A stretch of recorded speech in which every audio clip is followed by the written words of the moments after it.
අද්විතීය 200 Mbps speed එකකින් ශ්‍රී ලංකාවේ වේගවත්ම සහ පුළුල්තම හෝම් බ්‍රෝඩ්බෑන්ඩ් සම්බන්ධතාවය වන SLT මොබිටෙල් දේශීය ෆයිබර් බලවේගය ඔබත් අදම අත්විඳින්න. හරිම සුදුයි.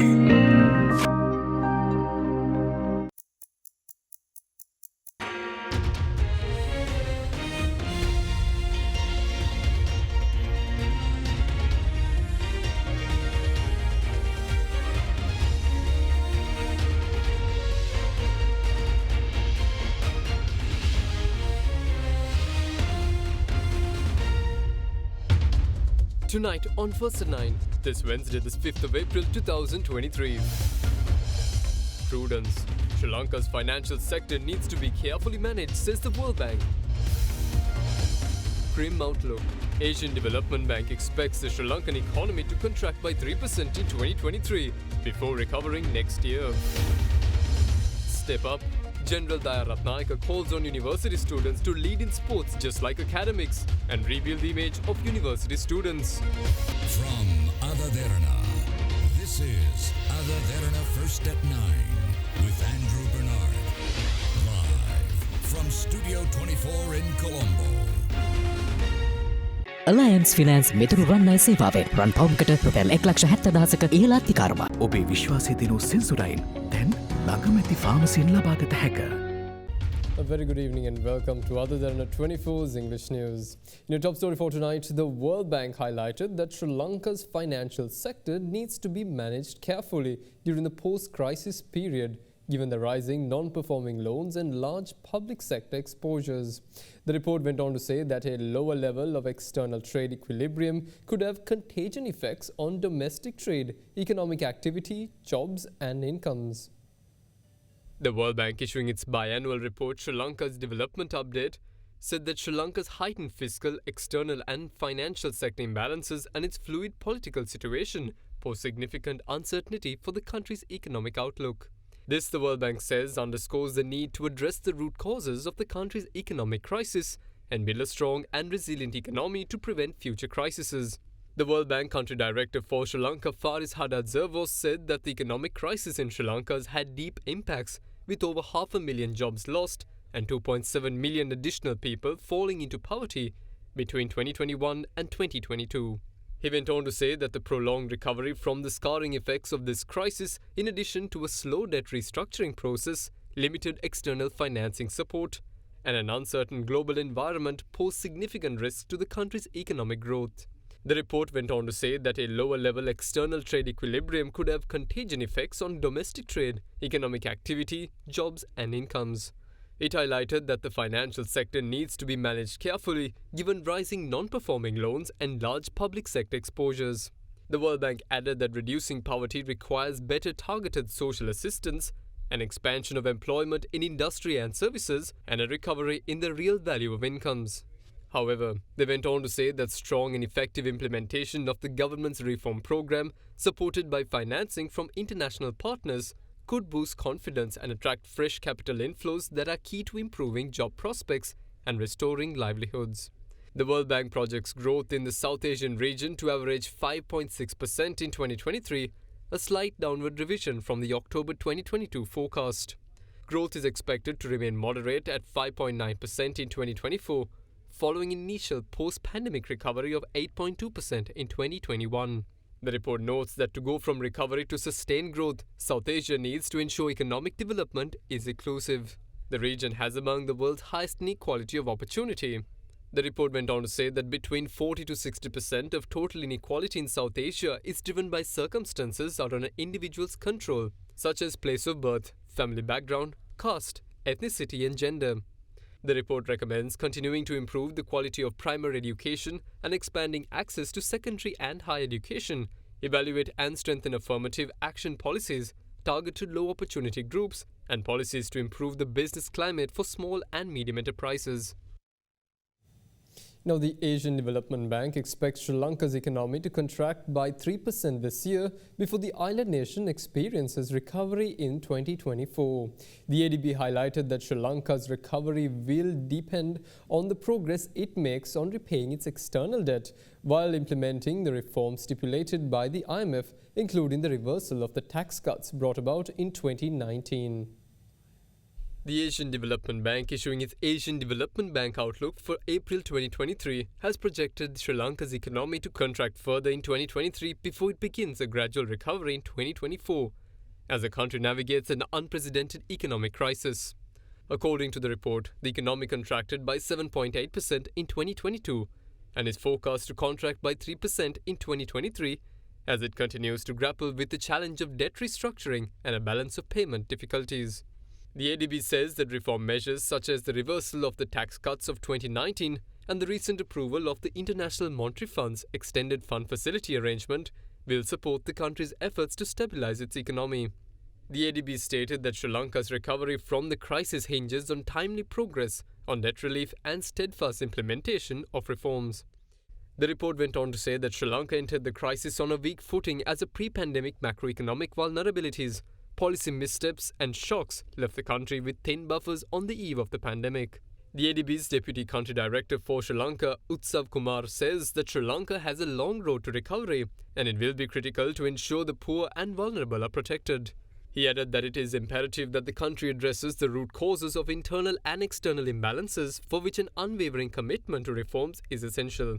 The ADB stressed that the needed reforms include enhancing domestic resource mobilization, improving the performance of state-owned enterprises to reduce their fiscal burden, strengthening public financial management, and encouraging private sector activities through harmonizing trade and investment policies.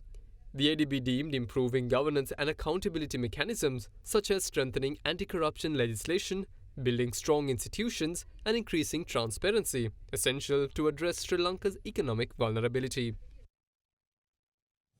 Now, Major General Derana English stated that university students need to step up and take the lead in sports to build their image using social media especially. Speaking at an event at the University of Colombo, he further added that the country needs university students to uplift the good sportsmanship throughout the country. Champions Night 2022, the annual Colours Awarding ceremony of the University of Colombo, was held last night. I saw the media unit, I saw various faculties, and all these children are quite capable of handling social media. You must get into social media and change the image of a institution, and you should show yourself as a students of the university. If I could see, then I was telling the professor, it was like a military colors night. If I bring the image of a university by showing you into the society, the image of a university student in the society also will be definitely changed. It should be a paradigm shift. This shift you got to make. In the past, when we are doing sports in our era, a lot of university students came together with us and they were doing sports. Since of late, it got faded away basically. In the international and or the national level, very rarely we see university students nowadays. So if you continue, Columbia University take the lead. I was told by professor, you have 41,000 students in the university. If you get together and do that, you can change the image. You must fight in the fields of sports. You must fight against the military if you can. So we dominate the entire sports at national and international level. Sri Lanka brought 2 Olympic medals and 3 Para-Olympic medals, all 5 brought by military people. Duncan White, a military lieutenant from my own regiment. Susantika Jayasinghe, army girl, and all others, of course, Para-Olympians, they are all from the military. So last time, SAF Games, we won nearly 400, nearly 380 or 90 medals, 80% from the army, military. Why we do that? We make it as a passion. We need people like you. This country needs people like you. That is why. So you must be full-fledged children, young people when you walk into the larger society. So if we can have all the university students coming into the society like you people, this country will be a different country altogether. This is what we need. It is not only just winning a thing that create you, organizing event like this. This is what we need. Similarly, you people, when you come into this sports, the level of sports going up, the brand name of sports going up, the brand name of the university going up, brand name of the university student is going up when you all do that. So 41,000 students, a huge student community. If you can get together and we can transform the entire country. We can get rid of all these third-class politicians. Now, State Minister of Finance Shyam Singh stated that he was happy that all the development partners had recognized Sri Lanka's reform process towards a strong economy and their extension of fuller support and cooperation for the recovery process. The State Minister of Finance yesterday chaired the donor cooperation meeting with development partners. The minister stated that he pointed out that the government has identified the importance of coordination between the development partners during the meeting. He further stated that the aim of the meeting was to identify the areas where technical support, grants and bridging finance is required. Let's say that's to find out how much the government managed to earn through the personal income tax from January to March this year.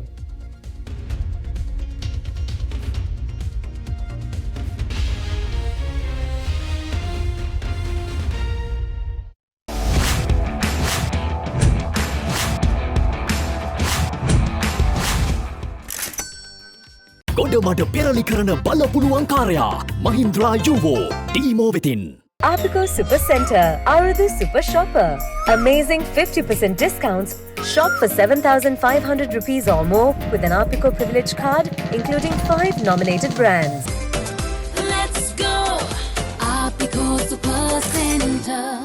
ශක්තිමත් මෙන්ම විශාලතම රාජ්‍ය රක්ෂණ ආයතනයක් වීම අපට මහත් අභිමානයක්. වසර 60කට අධික විශිෂ්ටත්වය රුපියල් බිලියන 274.6ක වත්කම් 190කට අධික ශාඛාජාලය රුපියල් බිලියන 158ක ජීවිත රක්ෂණ අරමුදලක් Sri Lanka insurance.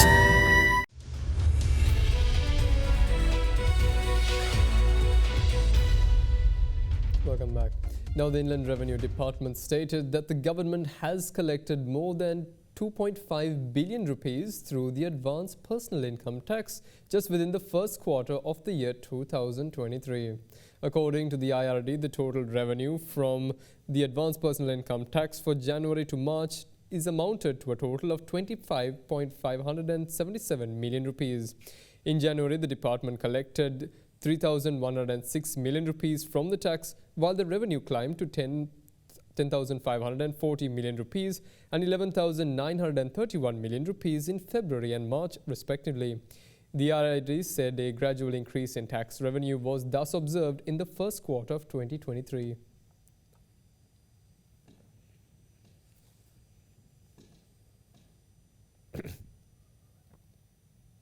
Now, world stocks stumbled today as signs that the economic outlook is weakening spurred some caution while the dollar edged back from 2-month lows. European stocks fell with the broad stock 600 index pulling away from yesterday's 1-month highs, while the US equity futures also dipped and Japan's Nikkei fell 1.6% in its biggest one-day percentage fall since mid-March.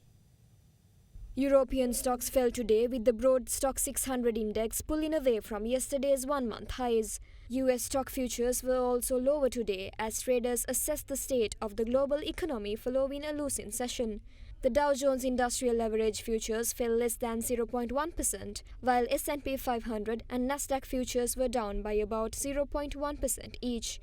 Meanwhile, MSCI's World Equity Index pulled further away from yesterday's almost 7 weeks highs. Weak US economic data this week has exacerbated recession worries, taking the edge off recent stock market gains. Outside the United States, markets see other central banks staying the course on hikes to tame inflation. New Zealand's central bank raised its benchmark cash rate by 50 basis points to 5.25%, with the New Zealand dollar strengthening by nearly 0.9% following the decision. Japan's Nikkei led losses in the region, closing 1.68%, while the Topix lost 1.92%, even as the economy saw its service sector expanding for the 7th straight month. South Korea's Kospi gained 0.59%, while the Kosdaq index also gained 1.77%. In Australia, the S&P ASX 200 climbed marginally to 7,237 points. However, mainland Chinese and Hong Kong markets were closed for a holiday. Now, the chief executive of JP Morgan Chase, Jamie Dimon, states that the crisis facing the US banking system is not over yet. The head of the America's biggest bank, Jamie Dimon, made these comments in an annual letter to shareholders just weeks after the dramatic collapse of 2 major US banks. He said he did not expect the turmoil to lead to a global crisis akin to 2008, noting that it involved fewer players and fewer issues. He further stated that there will be repercussions from the current crisis situation for years to come. In this letter, he further mentioned that the recent turmoil should push regulators to scrutinize risks to banks that arise from having a high proportion of unsurpassed deposits or many customers with similar profiles as SVB, which is known for catering to the tech industry. He also criticized regulators for not considering the increase in rates in tests designed to test bank stability. It was also mentioned that erratic stress test capital requirements and constant uncertainty around future regulations damage the banking system without making it safer. Diamond is a veteran of Wall Street who steered JP Morgan through the 2008 financial crisis, when exposure to bad home loans in the US caused problems throughout the global financial system.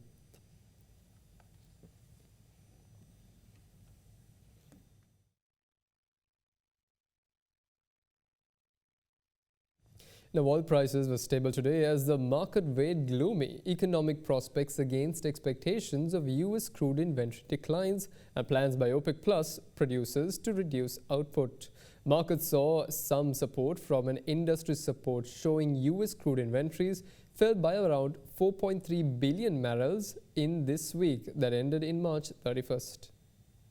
Brent crude futures fell by 0.26% to settle at $84.72 a barrel by 10:53 Greenwich Mean Time. Meanwhile, US West Texas Intermediate crude was down by 0.25% to end at $80.51 a barrel. US job openings in the month of February had dropped to its lowest level in nearly 2 years, suggesting that the labor market was cooling. Traders will be looking for cues on broader economic trends from US non-farm payrolls data due this week, as weak economic data from the US and China raised demand fears.